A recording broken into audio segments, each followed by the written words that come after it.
Avez-vous déjà été marqué par une image?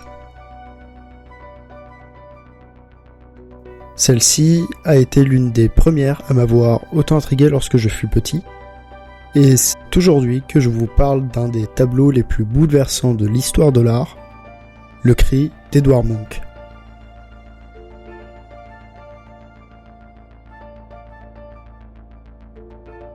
Le 22 janvier 1892, Munch écrit dans son journal « Je me promenais sur un sentier avec deux amis. Le soleil se couchait.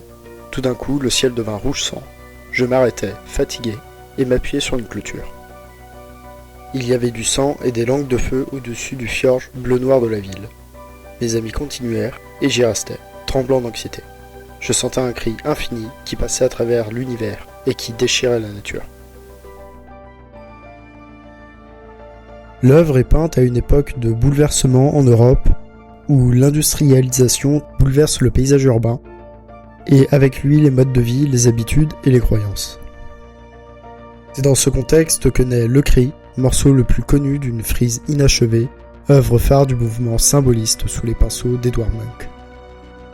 Un artiste de nationalité norvégienne, représentant habituellement ses tourments intérieurs et certaines angoisses de son époque.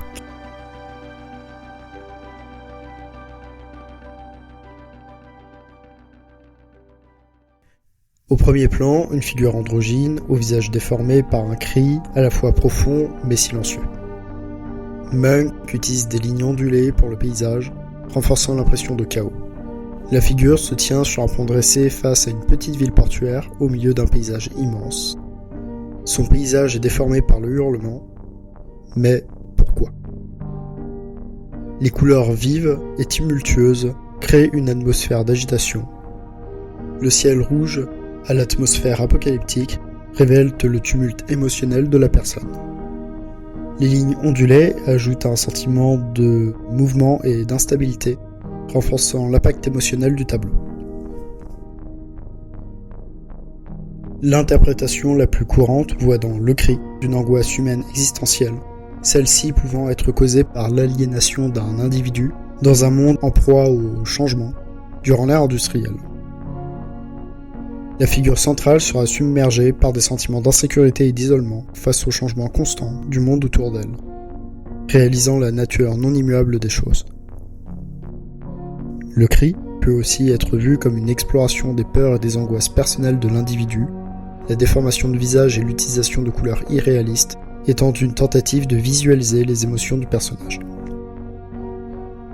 Enfin, Le Cri peut également être interprété comme une médiation sur la condition humaine, abordant des thèmes universels tels que la peur, la douleur et la mortalité.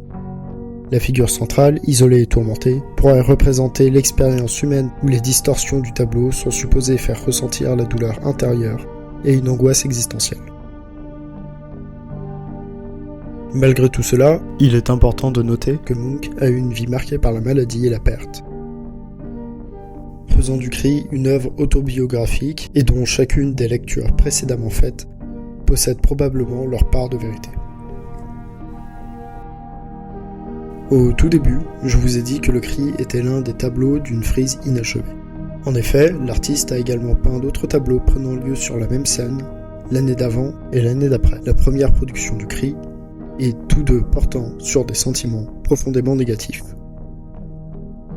Par ailleurs, il n'existe pas qu'un seul exemplaire du Cri réalisé par l'artiste, mais aussi une copie en pastel, une copie en peinture, une lithographie en noir et blanc et une copie au crayon.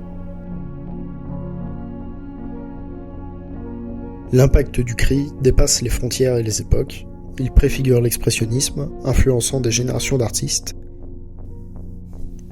Le Cri est à la fois une œuvre simple et polyvalente, qui continue de susciter angoisse et curiosité. Son pouvoir réside dans sa capacité à incarner les émotions humaines, permettant à chaque spectateur de trouver une résonance personnelle face à une figure tourmentée. Et la prochaine fois que vous verrez ce tableau, peut-être celui-ci révélera en vous de nouvelles émotions.